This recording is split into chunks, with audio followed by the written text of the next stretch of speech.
जय माता दी, जय माँ भवानी, जय माँ चंद्रघंटा। नवरात्रि के तीसरे दिन आज पूजन विधि और कथा माँ की आज सुनेंगे। अंत तक बने रहिए। अगर आप चैनल पे नए हैं तो प्लीज चैनल सब्सक्राइब कर दीजिएगा और वीडियो को लाइक कीजिएगा। तो आज जानते हैं सबसे पहले माँ की स्तुति। ओम या देवी सर्वभूतेषु माँ चंद्रघंटे रूपेण संस्थिता नमस्तस्ते नमस्तस्ते नमस्तस्ते नमो नमः। इस स्तुति को आप 3 बार बोल सकते हैं, बोलना ही चाहिए। तो नवरात्रि के तीसरे दिन माँ चंद्रघंटा की पूजा की जाती है। माँ चंद्रघंटा इस दिन आप अपने आसन पे आचमन करेंगे गंगा जल से। फिर गणेश जी को सबसे पहले गणेश जी की स्तुति करेंगे, गणेश जी को याद करेंगे। ओम गण गणपते नमः बोलेंगे। अपने देवता पितृ, आपके कुल देवी देवता सबको याद करते हुए, सारे देवी देवताओं को याद करते हुए, उनको प्रणाम करते हुए उसके बाद आप माँ का आह्वान करेंगे। ओम देवी चंद्रघंटाए नमः। आप 3 बार माँ का आह्वान करेंगे, माँ को याद करेंगे। माँ के लिए आप कलश की पूजा कर लेंगे। उसके बाद माँ को रोली अक्षत कुमकुम अर्पित करेंगे, फूल अर्पित करेंगे। माँ को पीला लाल फूल बहुत पसंद है, सफेद फूल पसंद है, तो आप माँ के लिए जो भी आपके पास फूल उपलब्ध है आप माँ को चढ़ा सकते हैं। हर दिन बहुत लोग नवरात्रि में हर दिन माँ को चुन्नी चढ़ाते हैं, एक तो आप वो अर्पित कर सकते हैं। उसके बाद आप माँ को दूध से बनी वस्तुएं, मालपुआ का भोग लगता है तो मखाने की खीर भी आप बना सकते हैं माँ के लिए, माँ को काफी पसंद है। माँ को लाल रंग का फूल अति प्रिय है तो आप लाल रंग का फूल माँ को चढ़ा सकते हैं आज के दिन। फिर माँ चंद्रघंटा की प्रार्थना करेंगे, हाथ जोड़ते हुए विनम्रता के साथ माँ को याद करेंगे। पिंडज प्रवारूढ़ा चंडकोपास्त्र कैर्युता प्रसादम तनुते महिरम चंद्रघटकेति विश्रुता। ये माँ चंद्रघंटा की प्रार्थना है। माँ चंद्रघंटा की प्रार्थना आप कर लोगे। प्रार्थना करने के बाद मैंने स्तुति पहले ही बता दी है। या देवी सर्वभूतेषु माँ चंद्रघंटा रूपेण संस्थिता नमस्तस्ते नमस्तस्ते नमस्तस्ते नमो नमः, आप ये बोलोगे।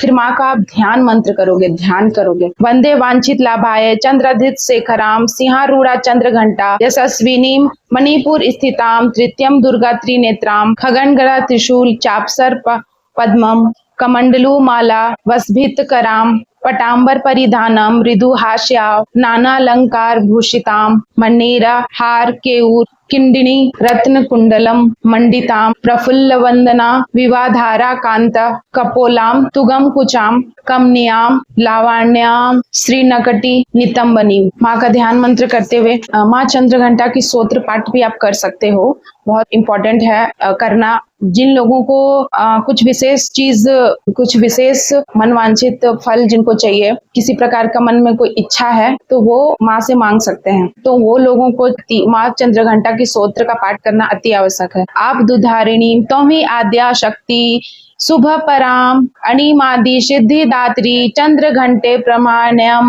चंद्रमुखी इष्ट दात्री इष्टम मंत्र स्वरूपणी धनदात्री आनंददात्री चंद्रघंटे प्रणमायाम नाना रूप धारिणी इच्छामयी ऐश्वर्यदायिनी सौभाग्य रोगादायिनी चंद्रघंटे प्रणयाम। इसके बाद आप कवच करेंगे। जिन लोगों को भी शारीरिक कष्ट या किसी भी तरीके की चीजें बनी रहती है, जिनको हमेशा कोई ना कोई शारीरिक इश्यू बना ही हुआ रहता है, उन लोगों के लिए कवच करना अति आवश्यक है। रहस्यम श्रुणी वद्यामी शैवेशी कमलालने श्री चंद्रघंटस्य कवचम सर्वसिद्धिदायकम बिना न्यासम बिना विनियोगम बिना शापोदायम बिना होमम स्नानम शौचदी नास्ति श्रद्धा मात्रेण सिद्धिदाम कुशिष्याम कुटिलाय वज्रकाय निंदताय च न दातव्यम कदाचितम।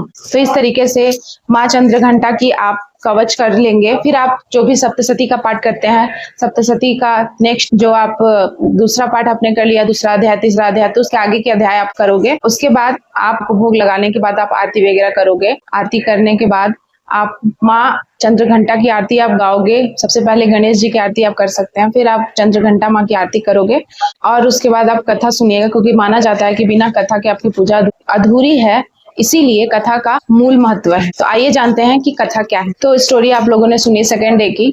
तीसरे दिन में क्या है कि आप लोगों को पता है कि देवी सती के दाह के बाद भगवान शंकर ने उनके विरह में काफी साधना तप जप किया। फिर माँ का शैलपुत्री के रूप में जन्म हुआ। फिर माँ ने बहुत ही ब्रह्मचारिणी के रूप में तपस्या करी और भगवान शंकर ने माँ को अपनी पत्नी रूप में स्वीकार कर लिया अंततः।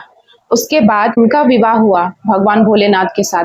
तो भगवान भोलेनाथ और माँ पार्वती का विवाह हो रहा है और विवाह वाले दिन भगवान शंकर बिल्कुल विचित्र रूप में अपने विचित्र बारातियों के साथ माता के यहाँ पधारे हैं, पर्वतराज हिमालय के यहाँ पधारे हैं वर के रूप में। और उनका ये अद्भुत विचित्र रूप देखकर पार्वती माँ के जितने भी घर वाले हैं, परिवारजन हैं, वे सभी आश्चर्य में पड़े हैं और वे सभी भयभीत हैं। भगवान शंकर के जो भी बाराती गण हैं, भगवान शंकर स्वयं अपने पूरे बॉडी पे भभूत लगाए हुए हैं। बिल्कुल उनके बारात में जितने भी साधु सन्यासी, भूत और अघोरी गण शामिल हैं, तो उनकी भगवान शंकर के बारातियों और उनकी इस दशा को, उनके इस रूप को देखकर पार्वती माँ की माँ और उनके जो भी रिश्तेदार हैं, वे सदमे में आ गए। अपने परिवार को और शिव जी को शर्मिंदगी से बचाने के लिए माँ पार्वती ने उस समय चंद्र घंटा का रूप धारण किया। तो ऐसी पौराणिक कथाओं में वर्णित है कि माँ चंद्र घंटा का जो रूप है वो माँ की थर्ड आई है। तो ऐसा भी कहा जा सकता है कि माँ ने ब्रह्मचारिणी के रूप में इतना ज्यादा तप तपस्या किया कि वो बिल्कुल भोलेनाथ की तरह हो गई। इसीलिए कहा जाता है कि जैसे ही आप तप करोगे जिस देवी देवता के, आप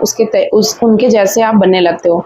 तो इस रूप में माँ का रंग सुनहरा था, उनकी 10 भुजाएं थी। माँ ने भी भगवान शंकर के समान चंद्र धारण किए हुए है, इसीलिए उनका एक नाम चंद्र घंटा भी है, क्योंकि उन्होंने चंद्र को धारण किया हुआ है और उनके पास घंटी भी है। तो इसीलिए उनके पूजन में घंटी का उपयोग ज्यादा ही किया जाता है, मतलब घंटी का उपयोग जरूर आप करें। माँ चंद्र घंटा के रूप में माँ पार्वती ने भगवान भोलेनाथ से आग्रह किया, कृपया करके वो अपना रूप बदलें और जो भी उनके बाराती है उनका भी जुलूस बदल दें। इस प्रकार भगवान शिव ने बहुत ही सुंदर रूप धारण किया और उन्होंने बारातियों का भी रूप रंग बदल दिया। आपको पता है भगवान भोले शंकर और माँ पार्वती की जो शादी हुई, जो भी विवाह हुआ, उनके विवाह को महाशिवरात्रि के रूप में मनाया जाता है। एक और भी कथा है कि पौराणिक कथा के अनुसार देवताओं और असुरों के बीच बहुत ही लंबे समय तक युद्ध चला, जिसमें देवताओं के जो स्वामी थे, जो इंद्र देव थे, और असुरों का जो स्वामी था वो महिषासुर था। महिषासुर ने देवताओं को पराजित कर स्वर्ग पे अपना आधिपत्य जमा लिया। इससे देवता बहुत ही खिन्न हुए, त्रस्त हुए, दुखी हुए और वे त्रिदेवों के पास गए। तो उन्होंने बताया त्रिदेवों को